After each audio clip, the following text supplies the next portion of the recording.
नमस्कार लाडक्या बहिणींनो, स्वागत तुमचे नवीन एका व्हिडिओमध्ये आपल्या ऑनलाईन सेंटर यूट्यूब चॅनलवर. आजच्या व्हिडिओमध्ये आपण लाडक्या बहीण योजनेसंबंधित KYC कशी करावी, म्हणजे वेबसाईटमध्ये बदल झालेला असून तो बदल काय आहे ते या ठिकाणी पाहूया. कारण की बऱ्याच लाडक्या बहिणींची KYC बाकी आहे आणि ज्या महिलांचे ज्या महिला विधवा असेल किंवा घटस्फोटित असतील आणि ज्या महिला अविवाहित असतील त्यांच्याकडे सुद्धा या ठिकाणी ऑप्शन निर्माण झालेला आहे. परंतु ही वेबसाईट कृपंत सुधारणा या ठिकाणी त्यांनी टिप्स दिलेली आहे. या टिपच्या अंदर या ठिकाणी तुम्हाला KYC करून घ्यायचे आहे. फॉर एक्झाम्पल तुम्ही या ठिकाणी पाहत आहे की ही एक वेळ सुधारणा करण्याची अंतिम संधी म्हणजे वन टाईम एडिट ऑप्शन असून हा पर्याय 31/12/2025 पर्यंत उपलब्ध करून देण्यात आलेला आहे. म्हणजे मित्रांनो, जर का तुमची KYC करताना वगैरे ऑप्शन्स चुकले असेल तुमच्यासाठी ही KYC आहे. त्याचप्रमाणे ज्याही महिलांचे घटस्फोटित महिला असतील, अविवाहित असतील किंवा विधवा महिला असतील, त्यांच्यासाठी सुद्धा ही KYC उपलब्ध आहे. ही तारीख फक्त 31 डिसेंबरपर्यंत आहे. 31 डिसेंबरच्या आत तुम्हाला ही KYC पूर्णपणे कंप्लीट करून घ्यायची आहे. सो लाडक्या बहिणींनो, तुम्हाला KYC करण्यासाठी या ठिकाणी येथे क्लिक करा. या ऑप्शनला क्लिक करायचं आहे. या ठिकाणी क्लिक केल्यावर सेम प्रोसेस आहे आपली जुनी ज्याप्रमाणे आपण KYC करतो त्याप्रमाणे. तर या ठिकाणी तुम्हाला तुमचे आधार कार्ड सर्वप्रथम टाकायचे आहे. जे लाभार्थी असेल, जे लाभार्थी महिला असेल, ते या ठिकाणी तुम्हाला आधार कार्ड टाकायचं आहे. त्यानंतर या ठिकाणी कॅप्चर टाकून OTP पाठवा. मी सहमत आहे या ऑप्शनला क्लिक करून OTP पाठवा या ऑप्शनला क्लिक करून OTP तुम्हाला या ठिकाणी सबमिट केल्यावर समोर तुम्हाला तुमचे पतीचे ते ऑप्शन तयार होतील. सो लाडक्या बहिणींनो, या ठिकाणी तुमचा OTP सबमिट केल्यावर तुमच्यासमोर अशा प्रकारे एक दुसरं ऑप्शन निर्माण होणार आहे. या ठिकाणी जर का तुम्ही विवाहित आणि अविवाहित असाल तर या ठिकाणी 2 ऑप्शन दिलेले आहेत. या ठिकाणी तुम्हाला जर तुम्ही विवाहित असाल तर तुम्हाला पहिल्या ऑप्शनला क्लिक करायचं आहे आणि जर का तुमचे लग्न वगैरे झालं नसेल तर तुम्हाला अविवाहित या ऑप्शनला क्लिक करायचं आहे.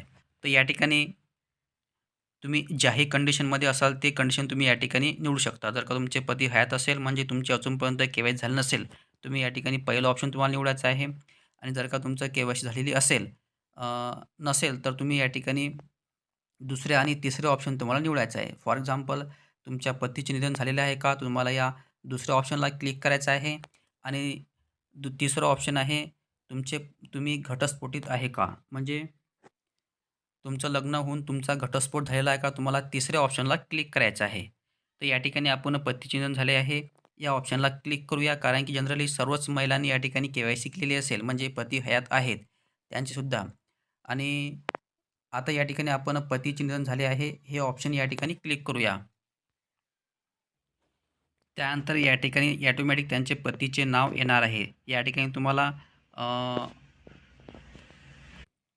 सर्वप्रथम आपल्याला तुमची जी कास्ट असेल ते कास्ट या ठिकाणी तुम्हाला निवडायची आहे. या ठिकाणी सर्वच कास्ट आहेत. इंग्लिशमध्ये आणि मराठीमध्ये सुद्धा या ठिकाणी ट्रान्सफर तुम्हाला दाखवलेले आहे. या ठिकाणी तुम्हाला कास्ट जी असेल ती कास्ट तुमची निवडायची आहे. त्यानंतर या ठिकाणी कास्ट निवडल्यावर तुम्ही पाहताय की या ठिकाणी तुम्हाला दोन्ही ऑप्शनला नाही, नाही हे ऑप्शन तुम्हाला सिलेक्ट करायचं आहे. मागच्या KYCमध्ये आपण होय आणि होय हे दोन्ही ऑप्शन निवडले होते. फॉर एक्झाम्पल तुम्ही या ठिकाणी पाहताय की पहिलं ऑप्शन दिलेलं आहे, माझ्या कुटुंबातील सदस्य नियमित किंवा कायम कर्मचारी म्हणून सरकारी विभाग किंवा उपक्रम किंवा मंडळ किंवा भारत सरकार किंवा राज्य सरकारच्या स्थानिक संस्थेमध्ये कार्यरत. या ठिकाणी तुम्हाला आहे आणि नाही हे ऑप्शन दिलेले आहेत. या ठिकाणी तुम्हाला नाही या ऑप्शनला क्लिक करायचं आहे. मागच्या KYCमध्ये आपण होय हे ऑप्शन निवडलं होतं कारण की त्याप्रमाणे तशा प्रकारे ते ऑप्शन दिलेलं होतं. परंतु आता वेबसाईटमध्ये बदल झालेला असून आता तुम्हाला नाही या ऑप्शनला क्लिक करायचं आहे.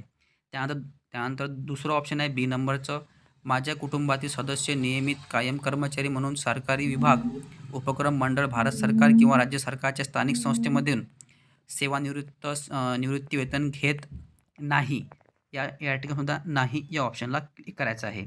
अशा प्रकारे तुम्हाला दोन्ही नाही, नाही ऑप्शनला क्लिक केल्यावर त्यानंतर तुम्हाला या खालच्या दोन्ही चेकबॉक्सला क्लिक करायचं आहे. फॉर एक्झाम्पल पहिला चेकबॉक्स आहे, माझे पती हयात नसून पतीच्या मृत्यू दाखल्याची सत्यप्रत संबंधित जवळच्या अंगणवाडी सेविका यांच्याकडे दिनांक 31/12/2025 पर्यंत जमा करणे.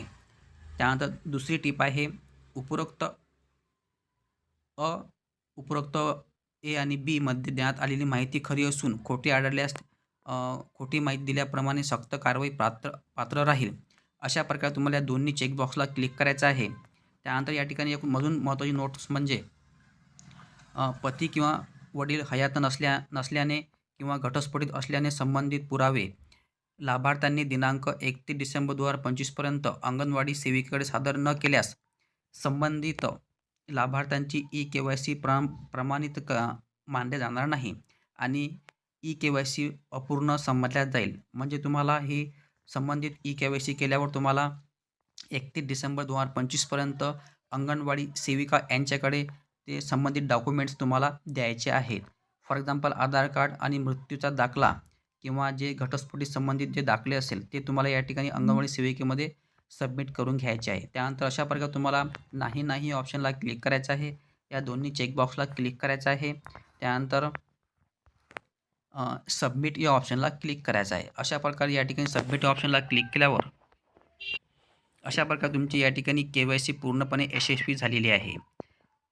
लाडक्या बहिणींनो, जर का तुम्हाला या ठिकाणी काही अडचण असेल तशी कमेंट बॉक्समध्ये कळवा आणि सेम प्रोसेस ज्यांची अविवाहित महिलांची असेल किंवा ज्याही महिलांची घटस्फोटीत किंवा विधवा असेल सेम प्रोसेस अशीच राहणार आहे.